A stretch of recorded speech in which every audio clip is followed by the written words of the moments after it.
Good morning मेरे प्यारे साथियों, स्वागत है संजीवनी क्लासेस पे। दोस्तों आज की क्लास में हम लोग बात करेंगे magnetic field due to straight current carrying wire. एक ऐसा वायर जो बिल्कुल स्ट्रेट है, बिल्कुल सीधा है और उसमें जब करंट पास करता है तो उसको हम करंट कैरिंग वायर बोलते हैं और उससे करंट निकालनी है आपको मैग्नेटिक फील्ड। इसका दो केस बनेगा बाबू, एक फाइनाइट लेंथ और दूसरा इनफाइनाइट। फाइनाइट लेंथ आप जानते हैं, ऐसा लेंथ जिसकी लेंथ फिक्स हो। इनफाइनाइट मतलब इनफाइनाइट है जिसकी लेंथ फिक्स नहीं है। इन दोनों केस के कारण मैग्नेटिक फील्ड निकालेंगे। और ये जो डेरिवेशन है जो बोर्ड के एग्जाम में अक्सर पूछे जाते हैं, खास करके बोर्ड के एग्जाम में फाइनाइट लेंथ को बहुत बार पूछा हुआ है। इनफाइनाइट क्या है, उसका पार्ट है। समझ में आ रही है बात? चलिए इसको समझते हैं थोड़ा सा कैसे। मतलब मेरे पास एक ऐसा वायर है जो बिल्कुल स्ट्रेट है, मान लो यही वायर है जो बिल्कुल स्ट्रेट है और इसमें जब करंट पास करा दें तो इसको बोलते हैं current carrying wire, straight current carrying wire. और अगर एक करंट कैरिंग वायर है तो ये अपने चारों तरफ क्या क्रिएट करेगा, मैग्नेटिक फील्ड क्रिएट करेगा। हम कहीं भी अगर इस वायर में करंट पास करा देते हैं तो हम कहीं भी मैग्नेटिक फील्ड निकालने की टेंडेंसी रखते हैं। मैग्नेटिक फील्ड कैसे निकालना है, तो आप कहीं भी जब मैग्नेटिक फील्ड निकालोगे समझते जाना स्टेप बाय स्टेप, बिल्कुल आसान तरीके से हम समझा देंगे। अगर कहीं भी आप मैग्नेटिक फील्ड निकाल रहे हो तो बिल्कुल सीधा जाना, मतलब इस वायर से 90 डिग्री एंगल जाना है। जैसे मान लो यहाँ पे इस वायर में करंट पास कर रहा है, इसके कारण तुमको मैग्नेटिक फील्ड निकालना है तो बिल्कुल सीधा जाना 90 डिग्री, चाहे ऊपर से जाओ या नीचे से जाओ, कहीं से भी जाएंगे लेकिन 90 डिग्री का एंगल बनाते हुए जाना। तो पहली केस बनेगा बाबू फाइनाइट लेंथ। आप हेडिंग डालो फाइनाइट लेंथ, ठीक है ना। इसके बाद हम जानेंगे इनफाइनाइट लेंथ। चलो यहाँ पे देखते हैं फाइनाइट लेंथ के कारण मैग्नेटिक फील्ड। तो एक वायर लो जिसकी लेंथ कितनी है, फाइनाइट, ठीक है ना। एक लेंथ है, एक वायर है जिसकी लेंथ कितनी है, फाइनाइट है। इसमें हम क्या कर देते हैं, करंट को पास करा देते हैं किसी भी डायरेक्शन में। क्लियर है, फाइनाइट लेंथ की है और इसके कारण आपको निकालनी है मैग्नेटिक फील्ड। अभी हमने बताया कि जब भी वायर के कारण मैग्नेटिक फील्ड निकालना हो तो 90 डिग्री का एंगल बनाते हुए जाना, कहीं भी निकाल सकते हो तुम। तो मान लो एक पॉइंट P यहाँ पे हम ले लेते हैं और इसी पॉइंट P पे तुमको निकालनी है मैग्नेटिक फील्ड। तो जब भी जाएंगे यहाँ से कहीं से भी तो आप 90 डिग्री का एंगल बनाते हुए जाना। मान लो ये 90 डिग्री का एंगल है, यहाँ पे 90 डिग्री, बिल्कुल 90 डिग्री है। समझ में आ रही हो? यहाँ पे निकालनी है मैग्नेटिक 90 डिग्री ही जाना, क्योंकि वायर कैसा है, स्ट्रेट वायर है, ठीक है। इस पॉइंट P पे मैग्नेटिक फील्ड निकालना है तो इसको बेस मान लो और पूरे वायर के कारण निकालना है इस पॉइंट पे। इसको इस एक एंड से मिला दो और इस पॉइंट को एक एंड से मिला लो, मतलब कुछ इस प्रकार से आपको मिला देना है, बिल्कुल स्ट्रेट सीधा ऐसे मिला देंगे।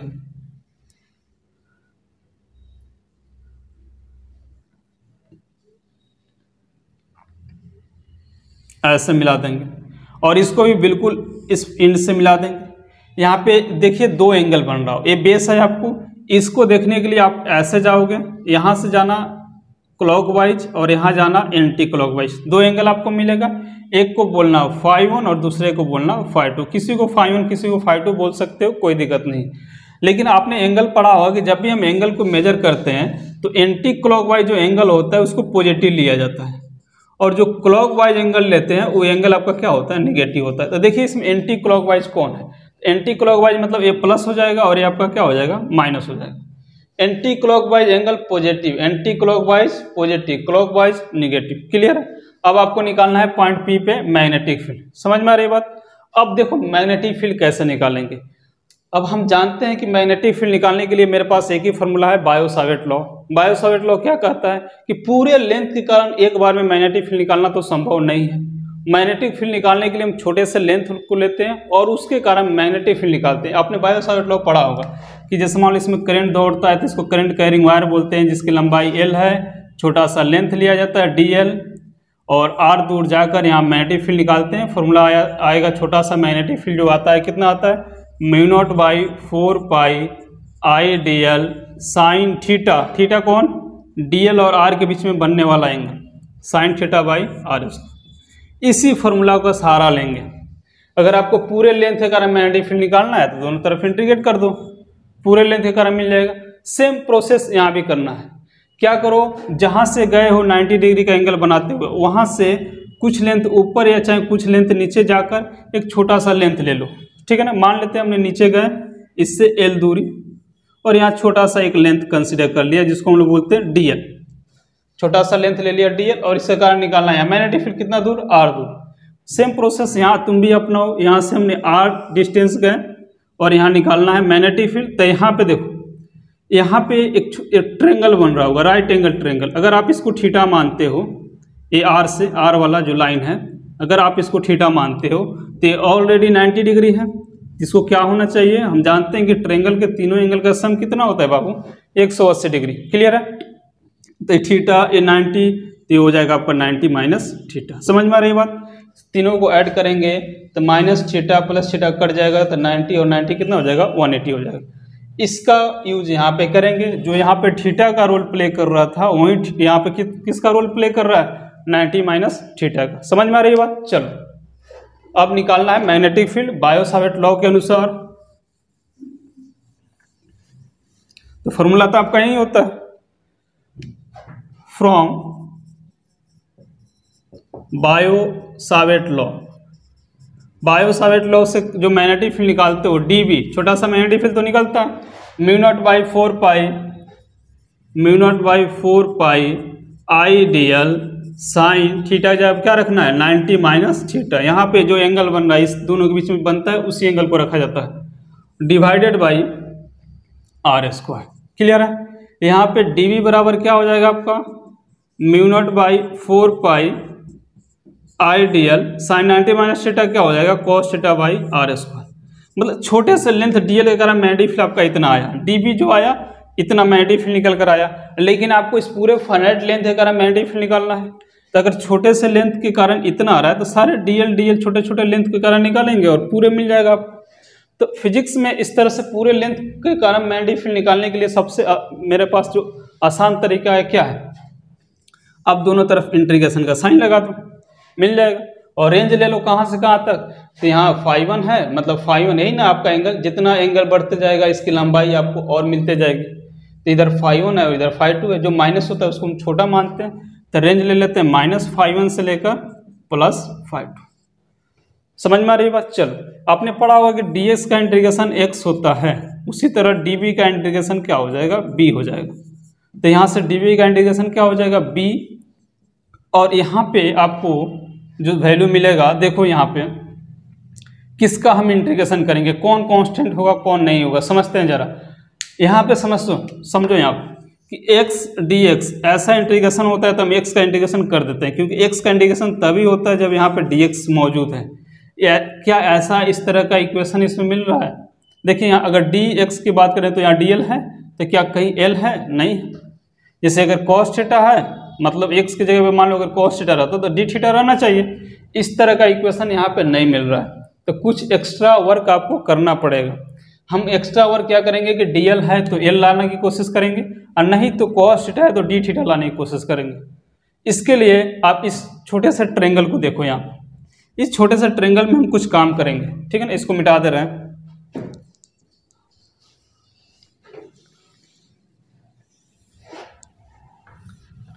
चलो बाबू देखो यहाँ पे इसको, इस छोटे से ट्रेंगल में आप देखो हम क्या करेंगे कि cos थीटा के बगल में d थीटा आ जाए या dl के बगल में l आ जाए, तभी तो इंटीग्रेशन होगा। नहीं तो सब तो कांस्टेंट मानोगे, तो कुछ वर्क करना पड़ेगा। इसमें देखते हैं, इसको देखिए, इसकी लंबाई हम ले लेते हैं, यहाँ से यहाँ तक की लंबाई कितना दूर गए, a डिस्टेंस जा रहा है, ठीक है।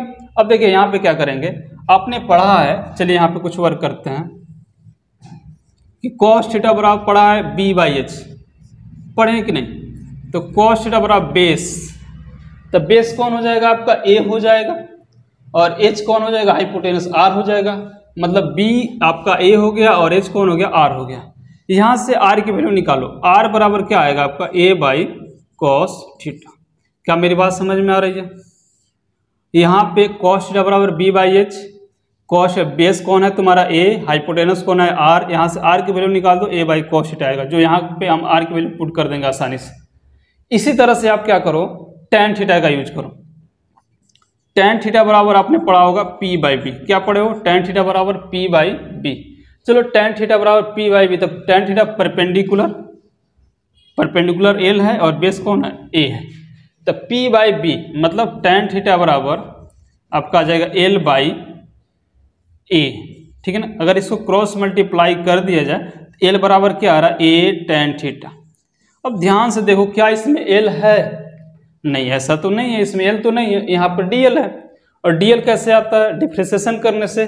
आप इसका डिफ्रेंशिएशन कर दो, इसका डिफ्रेंशिएशन करोगे, इसका अगर आप डिफ्रेंशिएशन किया जाए थीटा के रिस्पेक्ट में विद रिस्पेक्ट टू थीटा, तो यहाँ पे क्या हो जाएगा? D l by d theta होगा। क्लियर है? और यहाँ पे होगा ए टेन थीटा का डीसी क्या होता है? Sec square theta. समझ में आ रही बात? आपको डी एल की वैल्यू चाहिए ना, तो डी थीटा को डिवाइड में इधर भेज दो, तो डी एल बराबर क्या हो जाएगा? डी एल बराबर हो जाएगा आपको, डी एल बराबर जो हो जाएगा आपका A sec square theta d theta. ठीक है, आ रहा है? चलो यहां से तो तुम्हारा दोनों वैल्यू मिल गया। और जैसे ही दोनों वैल्यू मिल गया, आपका इक्वेशन बहुत ही आसान हो गया। यहां से आप आर की वैल्यू उठा लो और यहां से डीएल की वैल्यू उठाओ। ऐसा क्यों किया गया? क्योंकि बाबू यहाँ पे डीएल है, एल नहीं है कि हम एल की वैल्यू पुट कर दें, तो इसको डिफ्रेंशिएशन करो। एल का होता है DL by d theta, theta के रिस्पेक्ट में कर रहे हो। एक कांस्टेंट है, टेन थीटा का डिफ्रेंशिएशन होता है सेक स्क्वायर थीटा, यहाँ पे डी थीटा डिवाइड में इधर भेज देंगे मल्टीप्लाई में A sec square theta d theta. अब दोनों की वैल्यू यहाँ पुट कर देते हैं। देखिए यहाँ पे डी बी का इंटीग्रेशन आपको बी निकल कर आएगा, और यहाँ इंटीग्रेशन का साइन दो। कहाँ से कहाँ तक लेना है? -φ1 से लेकर +φ2। ये तो कांस्टेंट वैल्यू है, म्यू नॉट बाई 4 कांस्टेंट हो गया आई। चलो अब डीएल की वैल्यू यहाँ पुट करो, A sec square theta d theta, यहाँ पर रखेंगे A sec square theta d theta. बाकी कॉस थीटा तो बचा हुआ है, उतार देंगे। और यहाँ पे आर स्क्वायर, आर की वैल्यू आया A by cos theta, square का फॉर्म में है तो स्क्वायर लिख दो। आर स्क्वायर का मतलब हो जाएगा, स्क्वायर डालोगे तो इस पे स्क्वायर चढ़ेगा, इस पे भी स्क्वायर चढ़ेगा, मतलब A square by cos square theta. अब देखो कुछ कटने वाला होगा। कटने वाला क्या है कि यहाँ पे ए स्क्वायर है, यहाँ पे ए है, एक कट जाएगा। और यहाँ पे 1 बाई कॉस स्क्वायर को हम बोलते हैं सेक स्क्वायर, सेक स्क्वायर से सेक स्क्वायर कैंसिल हो गया, इतना कैंसिल हो गया। बचा क्या? पहले यहाँ तक नोट कीजिए, नोट कीजिए, यहाँ तक जो बचा हम उसको उतारते हैं। चलिए हो गया, चलो हो गया, चलो आगे बढ़ते हैं। इसमें जो बचा है उसको लिखा जाए।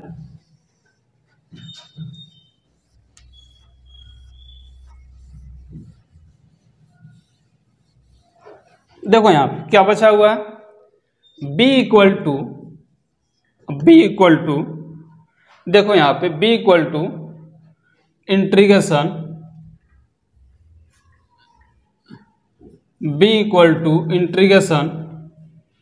-φ1 से लेकर +φ2 म्यू नॉट बाई 4 और क्या बचा हुआ है? I cos theta d theta, मतलब डी थीटा कॉस थीटा है तो आप कॉस थीटा को पहले लिख दो, डी थीटा और डिवाइड में क्या है तुम्हारा ए है। क्लियर है? इसी का इंटीग्रेशन करना। अब ध्यान से देखो इंटीग्रेशन इसमें किसका होगा? उस टाइम तुम्हारा डीएल था, एल तो था नहीं, लेकिन यहाँ देखो कॉस थीटा डी थीटा, मतलब बाबू इंटीग्रेशन इसी का होगा। इंटीग्रेशन का फॉर्म में यही है, बाकी सब क्या है? कांस्टेंट है। तो जो कांस्टेंट वैल्यू होता है उसको इंटीग्रेशन से बाहर कर देते हैं। तो बी बराबर क्या बाहर होगा? Mu naught by 4 I by A तो बाहर हो गया, इंटीग्रेशन का sign cos theta d theta. Range कहाँ से कहाँ तक? -φ1 से लेकर +φ2। आपने पढ़ा होगा कि कॉस थीटा का इंटीग्रेशन क्या होता है? Sine theta. कॉस थीटा का इंटीग्रेशन क्या होता है? Sine theta. यहाँ पे पुट करो,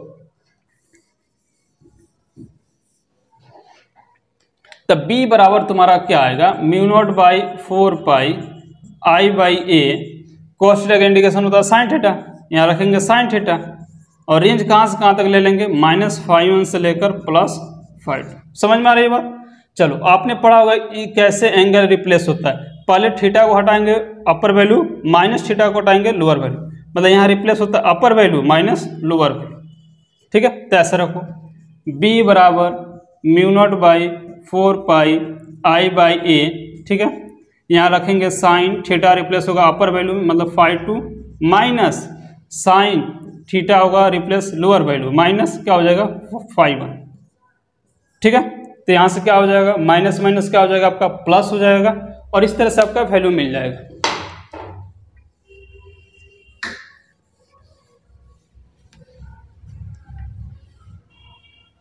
तो यहाँ पे देखते हैं क्या वैल्यू निकल कर रहा है। b बराबर आ रहा है mu naught by 4 I by A sine minus minus plus हो जाएगा, तो sine phi 2 plus sine phi 1, तो पहले इसको रख लो, sine phi 1 plus sine phi 2, सीधा हो जाएगा आपको। इस तरह से आप मैग्नेटिक फील्ड निकाल लेते हो due to straight current carrying coil के कारण। कितना आसानी से हम इस डेरिवेशन को समझ गए, ठीक है ना। आप एक दो बार इस लेक्चर को देखोगे, बहुत ही आसान हो जाएगा आपका। तो फाइनाइट लेंथ के कारण जो मैग्नेटिक फील्ड होता है बाबू, इतना ही होता है। फाइनाइट लेंथ का मतलब ये हुआ, फाइनाइट लेंथ का मतलब हुआ ऐसा लेंथ जिसकी लंबाई फिक्स हो। अब सोचो इनफाइनाइट लेंथ रहता तो क्या होता है मैग्नेटिक। इनफाइनाइट का मतलब ये हुआ इसकी लंबाई बढ़ते जाएगी, तो जो यहाँ से एंगल मेजर करते जाओगे ये भी तो एंगल बढ़ते जाएगा। सोच के देखो, अगर ये लंबाई इतना बड़ा हो जाता इस वायर की, तो यहाँ एंगल भी तो बढ़ जाता, बढ़ता कि नहीं, बढ़ता। इसी तरह सोचते जाओ, अगर इसकी लंबाई इनफाइनाइट हो जाए, बहुत लंबा सा वायर हो, एंगल भी बहुत बड़ा हो जाएगा। और जब एंगल बड़ा होते होते एंगल हो जाता है 90 डिग्री। इनफाइनाइट लेंथ की केस में एंगल बढ़ते बढ़ते कितना हो जाता है 90 डिग्री, क्योंकि इनफाइनाइट लेंथ जिसका अंत ना हो, तो इनफाइनाइट मतलब एंगल हम जानते हैं कि दो पैरेलल लाइन, मतलब ये पैरेलल बन जाएगा तुम्हारा। कुछ इस प्रकार से हम देखते हैं इनफाइनाइट लेंथ वाला, इसको नोट कीजिए पहले। हो गया नोट। चलो, मैग्नेटिक फील्ड अब निकालना है due to straight current carrying wire infinite length के कारण। बहुत आसान है, उसको हम तुरंत जान जाएंगे।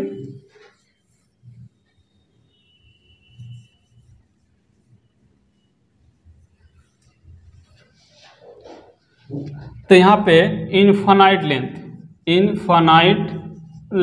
इनफाइनाइट लेंथ का मतलब ऐसा लेंथ, ऐसा वायर लो जिसकी लंबाई इनफाइनाइट हो। पूरे इन्फिनिटी लेंगे, कहीं भी निकालना हो मैग्नेटिक फील्ड परपेंडिकुलर जाते हैं, ये पॉइंट पी है। जैसे जैसे लंबाई बढ़ते जाएगा एंगल बढ़ते जाएगा। हम जानते हैं अगर इसकी लंबाई इतना है, मैग्नेटिक फील्ड निकालना है तो ए एंगल बनेगा। इसकी लंबाई बढ़ा दो, मैग्नेटिक फील्ड निकालना, एंगल अपने आप बढ़ता जाएगा। ऐसे ऐसे बढ़ते बढ़ते इसका जो एंगल है, एक ऐसा समय आएगा जब इन्फिनाइट हो जाएगा तो एंगल आपको 90 डिग्री दिखेगा। जो आप इसको फाई 1 और फाई 2 मान रहे थे ना, अब ये कितना हो जाएगा, फाई 1 90 डिग्री हो जाएगा और फाई 2 भी तुम्हारा क्या हो जाएगा 90 डिग्री हो जाएगा। कब, इनफाइनाइट के केस में। इसी में हम क्या करेंगे, उसका वैल्यू निकाल लेंगे इनफाइनाइट लेंथ के कारण। जो आप मैग्नेटिक फील्ड निकाले हो उसमें क्या करो कि फाई 1 की जगह पे 90 डिग्री और फाई 2 की जगह पे भी 90 डिग्री रख दो, मिल जाएगा अपने आप। B बराबर μ0 by 4 pi I by A sine 90, phi 1 की जगह पे प्लस साइन 90, साइन 90 डिग्री का मान 1 और इसका भी वैल्यू 1, 1 1 कितना हो जाएगा 2, 2 से मल्टीप्लाई कर दो, B बराबर आ जाएगा μ0 by 4 pi 2I by E। ये किसका है, इनफाइनाइट लेंथ का, और ये किसका है बाबू, फाइनाइट लेंथ का। क्लियर है। ये अक्सर बोर्ड के एग्जाम में आपको इस डेरिवेशन को पूछते रहता है। आप एक दो बार इसको रिवीजन करना, समझ में आ जाएगा।